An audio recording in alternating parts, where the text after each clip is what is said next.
जांबुआ जिले के बेसोला गांव के अंदर जहां पर आदिवासियों की जमीन है, वहां पर सरकार ने कब्जा करके रखा है। वहां के आदिवासी को हटाने को लेकर मांगू दादा पहुंचे जांबुआ और वहां पर पूरे समाज का बड़ा प्रोग्राम रखा और उस प्रोग्राम के अंदर मांगू दादा पहुंचे और अपनी बात भी रखी। जब आदिवासी समाज सभी पार्टियों, चाहे कोई भी पार्टी, उन पार्टियों के झंडे उठाना बंद कर दे, जब हम आवाज़ होंगे और खुद के झंडे पकड़े, तो मांगू दादा जब आदिवासियों के साथ अत्याचार शोषण होते हैं तो हर हमेशा आवाज़ उठाते हैं। और वो बंदा ऐसा है कि कहीं पे भी हमारे समाज पर आपत्ति आती है तो हर हमेशा खड़े रहते हैं। और मांगू दादा ने सरकार को क्या कहा, आदिवासी समाज के कानून के बारे में क्या कहा, ये सब कुछ इस वीडियो में आपको बताने की कोशिश करूँगा। तो जरा आप वीडियो पूरा देखें और उस वीडियो को शेयर भी करें। जय जोहार, जय आदिवासी। पर बैठे हैं, उपस्थित हुए हैं,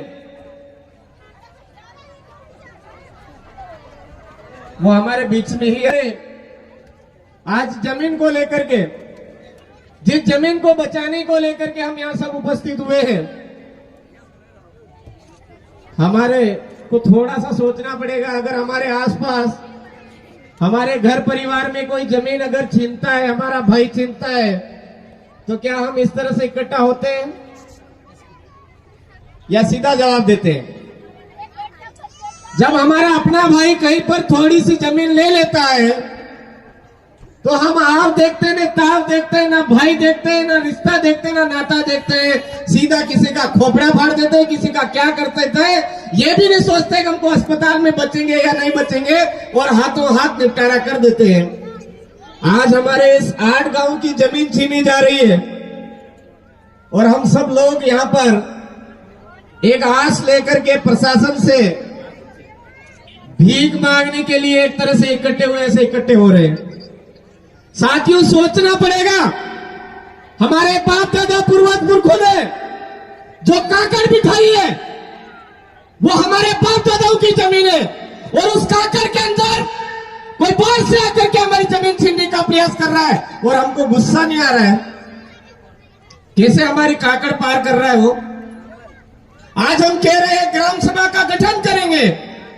ग्राम सभा ऑलरेडी हमारे गांव में है मेरे भाइयों, उसको पुनर्जीवित करना है, गठन नहीं करना है, उसको जिंदा करना है। हमारे गांव के अंदर जो हमारे गमेती है, मुखिया है, पटेल है, तड़वी है, उसको सम्मान देना पड़ेगा। लेकिन वो ऐसा नहीं बिकाऊ हो, टिकाऊ होना चाहिए। अधिकतर हमारे बीच में टिकाऊ लोग कम और बिकाऊ लोग ज्यादा है, और उस बिकाऊ लोगों की वजह से शिक्षा को लेकर के, हमारी अपनी संस्कृति के बचाव को लेकर के, हमारी अपनी जमीन के बचाव को लेकर के, संसाधन के बचाव को लेकर के दुखी है। आज राजस्थान में जाकर के आदिवासियों के बीच जाकर के बात करते हैं तो राजस्थान का आदिवासी जो आपके यहाँ पर दुख दर्द है, वही दुख दर्द लेकर के वो भी बैठा हुआ है। महाराष्ट्र के बीच में जाकर के बात करते हैं तो महाराष्ट्र का आदिवासी भी इन्हीं चीजों को लेकर के परेशान है। गुजरात के अंदर जाते हैं तो गुजरात के अंदर भी आदिवासी यहाँ की जो समस्याएं हैं उन्हीं को लेकर के परेशान है। परेशानी की जड़ी अलाना, कोई फलाना ढिगड़ा कुछ भी नहीं, एक जाजम पर बैठ जाते हैं और सब मिलकर के सामाजिक कार्यक्रम समाज की रीति रिवाज अनुसार करते हैं।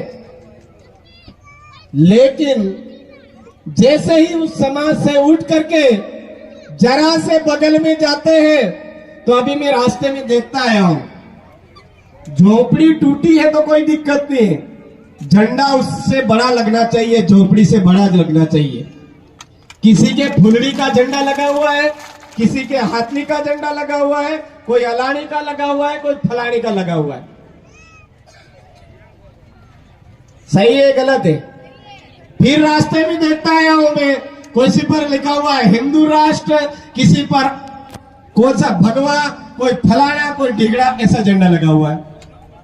तो मेरे भाइयों, सबसे ज्यादा जो परेशानी की जड़ है वो हमारे घरों के ऊपर अलाने फलाने ढिकाने अलग अलग कलर के जो झंडे लगे हुए, वही हमारी असली जड़ है हमारी परेशानियों की। जिस दिन हम ये झोली झंडे जो हमारे घरों पर लगा रहे हैं, वो झोली झंडे उखाड़ के बाहर फेंक देंगे, उस दिन हमारी जमीन की तरफ कोई आग उठा करके नहीं देखेगा। ये सच्चाई है।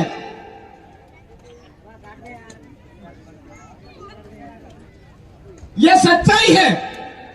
जितनी ज्यादा झंडे शहर के अंदर आएगी, चाहे धार्मिक झंडे हो, चाहे पार्टियों के झंडे हो, ये सारे झंडे जिस दिन हमने हमारे घरों से उतार के बाहर फेंक दिए, उस दिन हम आजाद होंगे। आज हमारे पूर्वज पुरखों के दिए हुए जो नेजा निशानी है, उनको तो हम भूल गए, हमारे पहनावे को भूल गए, हमारी बोली भाषा संस्कृति को भूल गए, हमारे रीति रिवाज परंपरा को भूल गए, हमारे नीति नियम कानून कायदों को भूल गए। राजस्थान गुजरात तक जाती है। अगर यहीं से शुरुआत से ही इस नदी के अंदर जहर घोल देंगे, तो पूरे राजस्थान के आदिवासियों की जमीन हमारे हाथ में आ जाएगी, मध्य प्रदेश के आदिवासियों की जमीन हमारे हाथ में आ जाएगी, और गुजरात की जमीन, आदिवासियों की जमीन हमारे कब्जे में आ जाएगी। और ये देश जो आदिवासियों का है, वो देश हमारे कब्जे में आ जाएगा। कितना बड़ा खेल है कि नहीं है या नहीं है?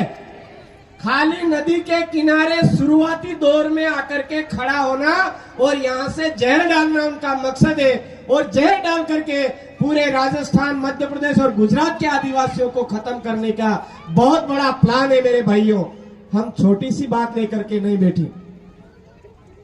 यहां पर आज बाहर की कंपनी आकर के बैठती है, इसका मतलब हमारे राजस्थान के आदिवासियों को मारने के लिए हम जमीन दे रहे हैं, गुजरात के आदिवासियों को मारने की जमीन दे रहे हैं। इसलिए आप जितने मजबूती से यहां पर प्रशासन से मुकाबला कर रहे हो, उतनी ही मजबूती से डटे रहे। राजस्थान का आदिवासी पूरा आपके साथ में खड़ा है, आप डरे नहीं, पीछे नहीं हटे। आज ये माही नदी के किनारे किनारे, ये माही नदी जहां तक जा रही है, वहां के सारे आदिवासी आपके साथ में खड़े हैं। लेकिन एक बात का ध्यान रखें, यहां से मंच से बोलने वाला हर आदमी आपका बचावी और हर आदमी आपका हितैषी है, ये इसकी कोई गारंटी नहीं है। मैं यहां आया उससे पहले ही मैंने सुना है कि 4 साल तो आदिवासी आदिवासी करते, और चुनाव आते ही कोई 5,000 रुपए की औकात रखता है, कोई 10,000 रुपए की औकात रखता है, कोई 15,000 रुपए की औकात रखता है, और कोई तो खाली एक पेटी की औकात रखता है। इस तरह से बिक जाते हैं और 4 साल फिर आदिवासी आदिवासी करते रहते हैं। समझ में आया? पार्टियों में जाकर के बिकाऊ। यहां पर यह जमीन अगर बचाना है तो हमारे बुजुर्ग लोगों को आगे आना पड़ेगा, या बोलने वालों के ऊपर विश्वास करने से ज्यादा हमारे बुजुर्ग लोगों को आगे आना पड़ेगा और टिकाऊ रह करके मुकाबला करना पड़ेगा।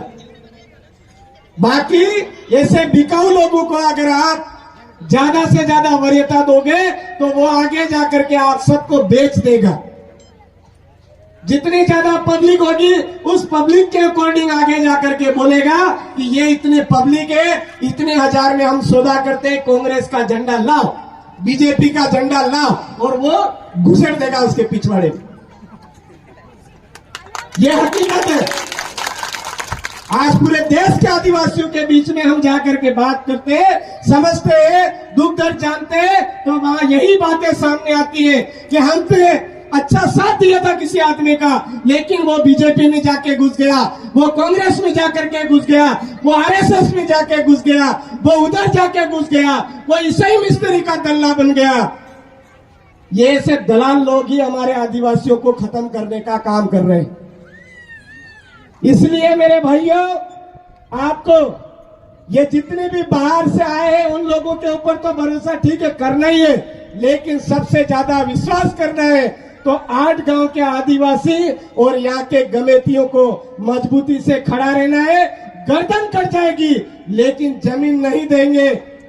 ये हमको ध्यान रखना है। वास्तव में अगर मांगू दादा तो हमारे साथ में है और पीछे से एक गड्डी लेकर के बैठ गया उसके साथ में, तो मैं क्या कर लूंगा? सही बात है कि नहीं है? होगा या नहीं होगा? इसलिए इस बात का विशेष ध्यान रखें कि मंच पे बोलने वाला हर आदमी हमारा हितैषी नहीं है। वो जो बातें बोल रहे हैं उन पर ध्यान दीजिए। जो आपको बोल रहे हैं आर्टिकल 13(3) का, ना लोकसभा ना विधानसभा, सबसे ऊंची ग्राम सभा। आपका गांव मजबूत होगा तो ये जमीन बचेगी। गांव मजबूत होगा तो ही जमीन बचेगी। हाँ, हो सकते हैं आपके गांव में 2, 4, 5 बिकने वाले भी होंगे, लेकिन उससे डरने का नहीं।